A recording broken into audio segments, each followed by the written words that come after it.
Been in VR so far have been making their big announcements at the game shows or other shows like GDC.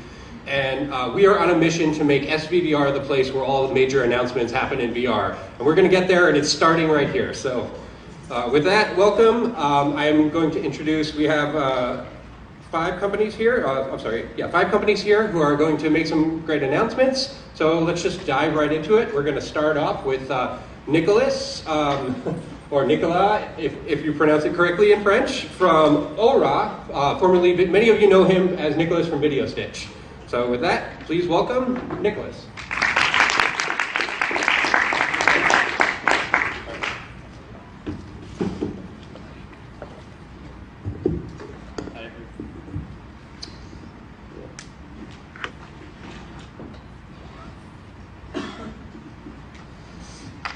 Hello everyone, thank you for having me, Carl. So we have announced 2 weeks ago a new camera which is called Aura. So previously the company was called Video Stitch, and we spent the last 4 years to develop video stitching software. And what we were really doing is doing a live, we were focusing on live in VR. And most of the people, until we announced this camera, were using GoPro camera, and there was a lot of drawback with GoPro camera. So we have been developing a live camera that requires a single cable, and you just plug the camera to a stitching box, and you can instantaneously stream, for instance, to YouTube now. So the video lasts 1 minute. I will let you show the video.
So we've been announcing this camera early April, and April has been an exciting month for live in VR because last week YouTube just announced Live in 360 as well to do this event, and it was a really very exciting time for us. Tomorrow there will be a keynote at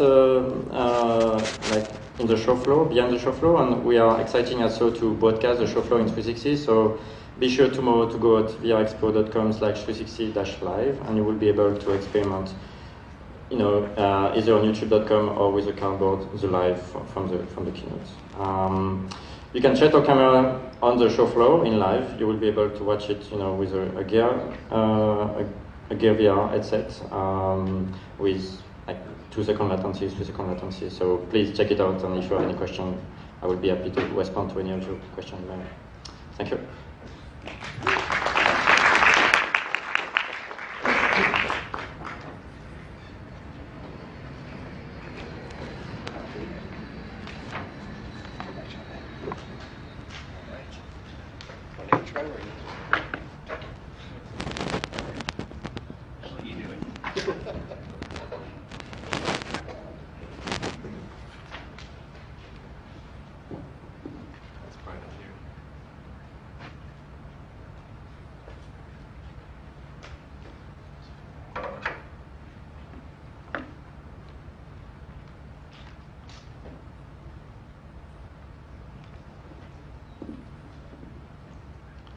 I'm Rock Nakajima. I'm the Director of Marketing from Noidum.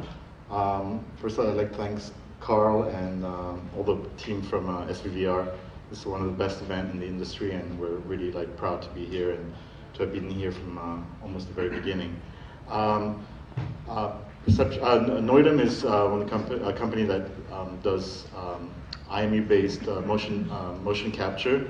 And what we launched this year was Project Alice. And what we're showing at the show this year is Project Alice, which is a B2B solution for virtual reality. And everything that's been done so far has been more focused on single-player virtual reality, things like Oculus and Vive. And what we're focusing on is more multiplayer, large space, and object interaction. So we launched this actually at GDC earlier on this year, but this solution was only available in China until now. And what we're really announcing here is that we're going to be actually making this available outside of China later on this year for about $100,000. So this complete solution is actually a 20 by 30 space with 5 users, complete solution. That allows you to interact with objects. 5 users can be in the same space at the same time. Includes all the software, hardware, SDK, and support as well. So the best way to really explain this is for you to come by our booth and experience Project Alice. It's a very unique experience and something that will definitely change the way not only theme parks, but all types of educational experiences will be done in VR in the future. So please come by our booth and try this out. Thanks.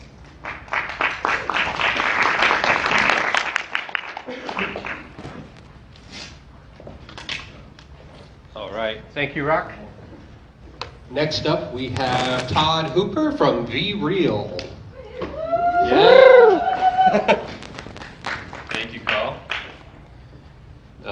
As was said earlier, Carl, we're very grateful for you putting on this show. It's one of my favorite shows, and it's great to be back here again. So let me see, that's working. Awesome. Let me tell you a little bit about VReal. I'm here today to announce our company. And first of all, I want to start off and talk a little bit about some trends that I'd seen in the industry. So one of the trends that most people here will be familiar with is games over the last 5 years have turned into entertainment media with people watching games and esports online. There are actually now more people watching games on platforms like Twitch and YouTube than there are playing games, which is pretty cool. So the other big trend, I think you guys probably know about this one, is virtual reality. I'm a personal believer that VR is the future of games. When I first saw my first Oculus, when I tried a sneak preview of the Vive back in 2014, I really saw that this is the evolution that gamers have been going towards for probably 10 or 20 years now. And gamers, when they try VR, they're very, very excited about VR. So that's great. We've got this great streaming community, people that are watching games, and we've got all these new VR games coming. How do we bring those things together? So I stole this image from HTC. This is a kind of a cool image, right? Someone's playing a VR game and there's some people having some social interaction with her. Of course, there's a couple of things that are maybe a little bit strange about this image. Of course, she cannot see the people that she's with. That's just the nature of having a VR headset on, as you know. But more importantly, how many times have you been to a Twitch or a YouTube streamer's house and sat on their couch? Probably never. They'd probably call 911 if you turned up to do that. So we saw this and we thought, you know, this is cool if your friends want to come to your house, but what if you want to get together in a virtual place and actually play the games that you love? We've built a place like that. It's called VReal. You can get together in VReal with friends and then play the games that you love, the VR games that you're very excited about. So what does it look like? Of course, it's very hard to describe something in VR. Invite you to come back to our demo room and see the preview. Basically, VReal is a place where you get together with friends. You can see here a couple of the developers from the office. They're looking at a game called Surgeon Simulator from Bossa Studios. They can get in there, jump in, and one person puts the headset on, they're streaming the game. Anyone else who puts their headset on can move around the game freely, have their own independent point of view of the game. So we're re-rendering the games in real time for everyone that's watching. It's a year of very difficult and challenging technology development, and this is something that's not been done before to my knowledge. How does it work? Without going too much under the covers, the native VR rendering is basically for people with Vives and Rifts. They're able to see the game in real time from their own independent point of view. If you are still on a web page, or maybe you're on a mobile device, we can stream live to you. We can stream to you on your traditional web page. We can take those streams to Twitch and YouTube as well. How about if you have a 360-degree, like a mobile VR headset, a Samsung Gear VR, or perhaps a rumored device from another company that might be coming? You could put that on and see the stream in a VR 360 video format as well. So what this means is you can create these amazing VR streams, but they can reach anyone. They can reach millions of people, any kind of platform from a VR stream. That's not been done before either, as to my knowledge. So that's what we've been working on. We're pretty excited about it. We'd love for you to check it out. We started showing it to people under NDA at GDC this year. We did about 70 previews at GDC. And I love Stephanie's quote. Stephanie's the head of VR research at Superdata, probably familiar with her. And a lot of people like it, so that's cool. If you have questions for the PR team's here, please send them an email. You can grab Lizzie. Check out the Twitter handle for some of the coverage we got this morning, and you can visit BeReal.net. Thank you very much.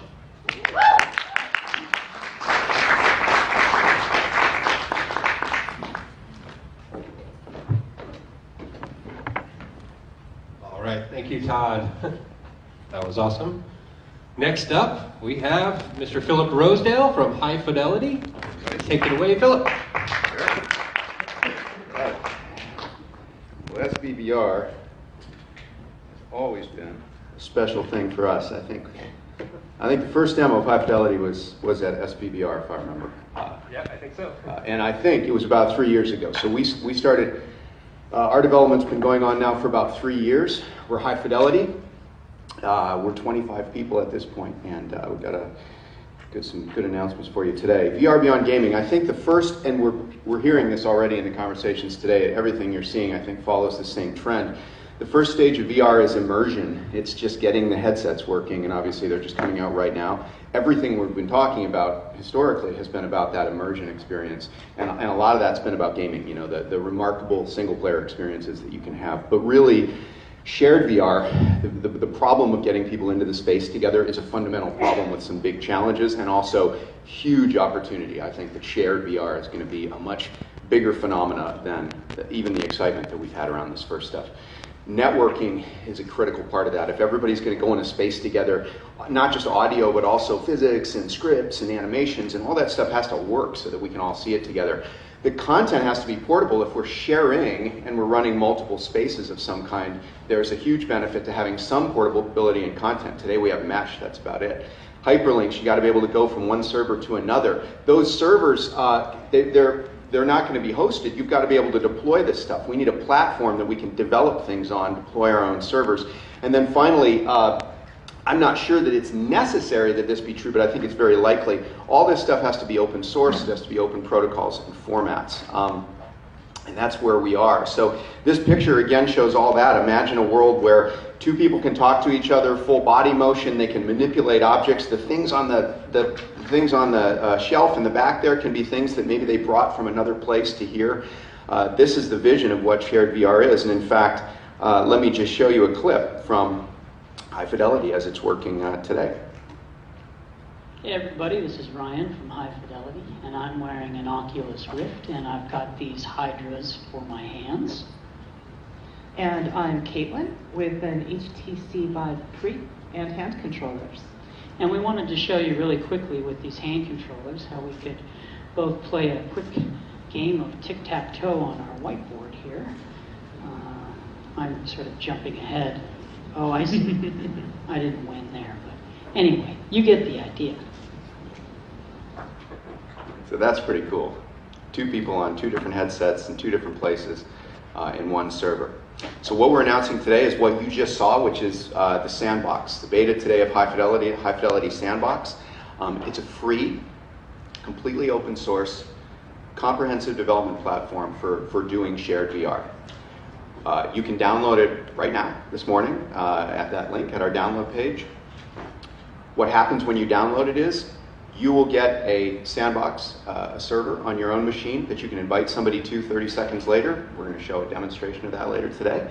And they'll show up in that space with you. The space that you'll be in looks exactly like that room I just showed you. You can come to our booth outside and you can jump into that room in a Vive or an Oculus, talk to other people, pick up things and throw them at each other. And for content developers, you can begin using this full stack right now to build shared experiences. We think the feature set we have to enable you to do that is completely distinct. I don't think there's anything out there like it yet. And our hope is to actually, in the coming months, see people starting to build some pretty amazing stuff. We are also having a hackathon this weekend at the Upload Collective in San Francisco. There's tons of people coming to that. If you have any interest in that, come to our booth, talk to us about it, talk to me about it. And we might be able to bring you to that if you'd like. We're going to have people building things there, and you'll see us featuring in the coming weeks the content that they're actually developing in High Fidelity. So it's an exciting day for us and lots of hard work, and hope you give it a try. Thank you.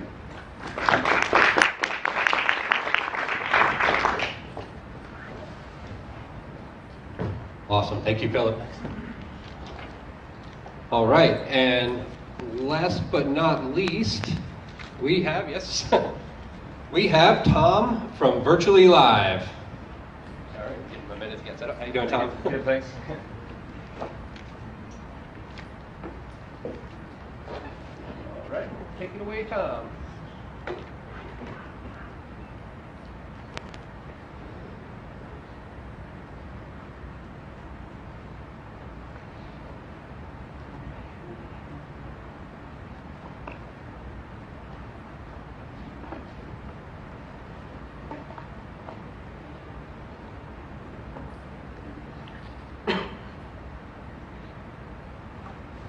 Is this working?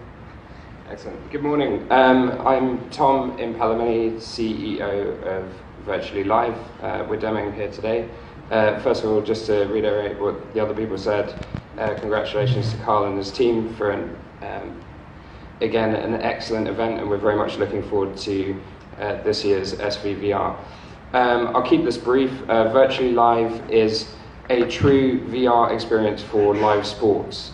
So we're not a gaming company. We actually our vision is to put fans at the heart of the action and give them something beyond 360 video or a room with a screen, but to actually put them in the experience. So what I'm going to show you today is two recent examples of what we've been up to.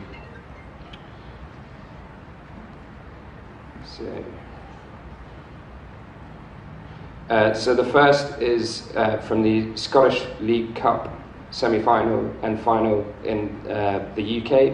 So we actually worked with a soccer partner here, and this gives you an idea of what we are working on. So we take real-time tracking data and we render to a 3D virtual environment.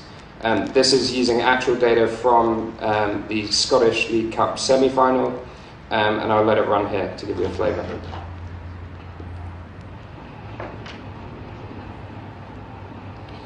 As you can see here, what we do is we render in real time. It allows fans to take any seat in the house to watch live and to interact with their friends. And most importantly, we give people something that they can't currently get with filmed VR, which is to actually be able to go down onto the field whilst the game is going on and watch from the position of players or watch from the position of the referee, to take any position on the field and to be able to re-watch. So this is the Scottish League Cup semi-final example. The second sport that I'm going to show you is Formula E. Formula E is a long-standing partner of ours, and we've been working with them all season. The next race upcoming that we're going to be featuring is Berlin on the 21st of May, and this will hopefully give you a little bit of an idea of what we're up to with them.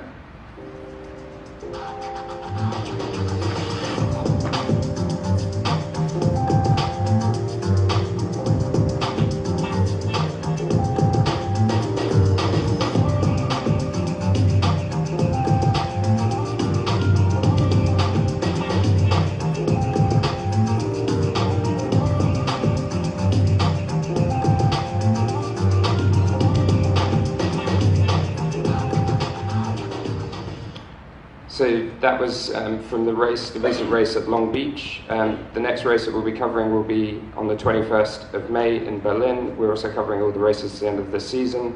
And the app will be published publicly in Q3, at which point they'll become publicly available for all fans around the world to attend. So hopefully that gives you a flavour of what we're up to. Any questions, or if you'd like to try out what we're producing, please pop over to our booth. Thank you very much.